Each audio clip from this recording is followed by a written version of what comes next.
Support for Radio Friends comes from LaBrunerie Financial, where they work to ensure a lifetime of financial security for people from all walks of life, from investment services to retirement plans. If you're looking for a trustworthy company that has the experience and knowledge to put your interests first, contact LaBrunerie Financial, a community-based investment counseling firm since 1966.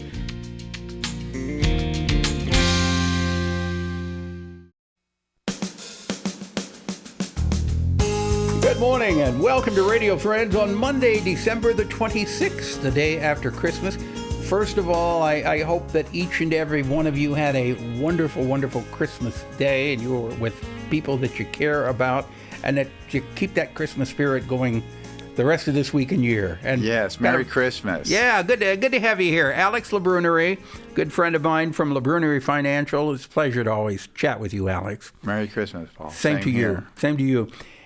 We wanted to talk today about perhaps some year-end financial strategies. So, it's this time of year as we get through Christmas and then look at the new year ahead that we like to make New Year's resolutions to how we're going to change. And oftentimes getting one's financial picture under control is one of the top, besides, maybe going to the gym more or reading a new book or being nicer to, family members. One resolution is saving more for retirement or for college.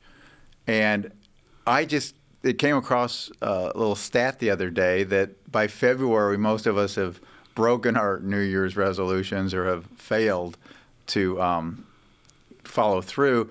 And I think that sets up a negative scenario for a negative mental attitude towards planning. Don't you think a lot of times people make New Year's resolutions when they're really feeling good on a high?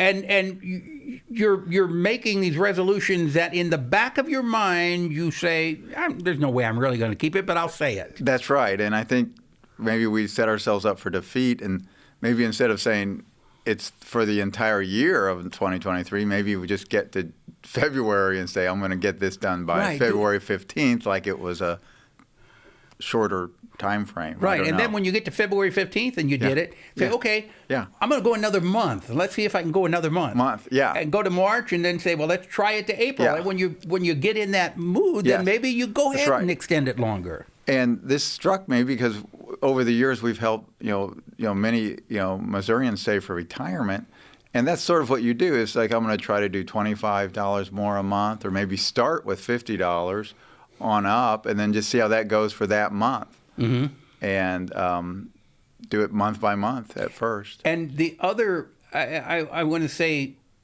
least painful way is to have it automatically taken out of your paycheck so you don't even see it. Have it taken out before you get the money. That's right, and you can do that. You can even do it with phone apps now with your bank.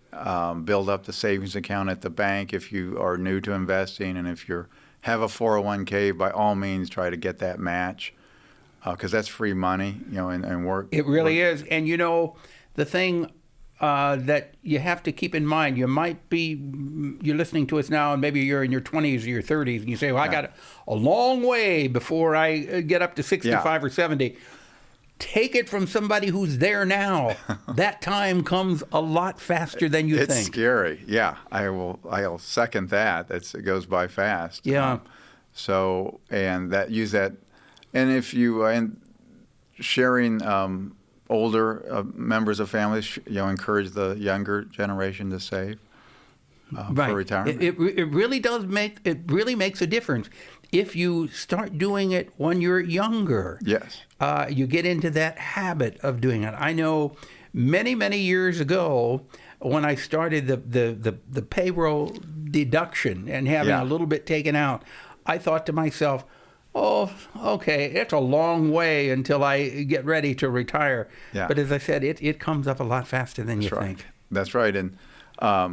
And don't be worried about bear markets, that this is a bad time to invest, because if you're in it for the long run, then this will be a blip in the history of the stock market. And also, 30 years from now. When you're investing during a bear market, you're actually getting better return on your money in the future. Absolutely, because you're buying low. cheaper. Yeah, you're buying low and letting it rebound. Right.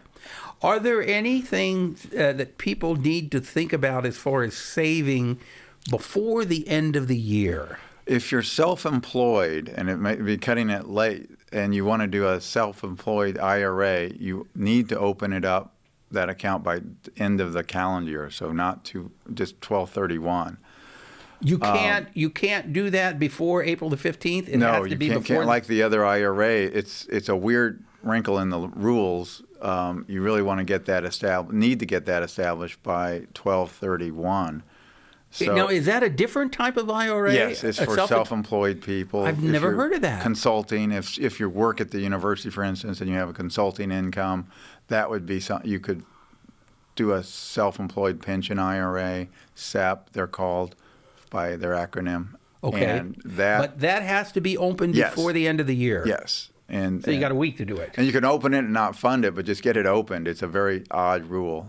But the okay, wait IRA, a minute. oh yeah. You can open the IRA, the self-employed IRA, before the end of the year, not fund it. That's right. Then but then come back with your tax accountant by April when you do your taxes, and then fund it.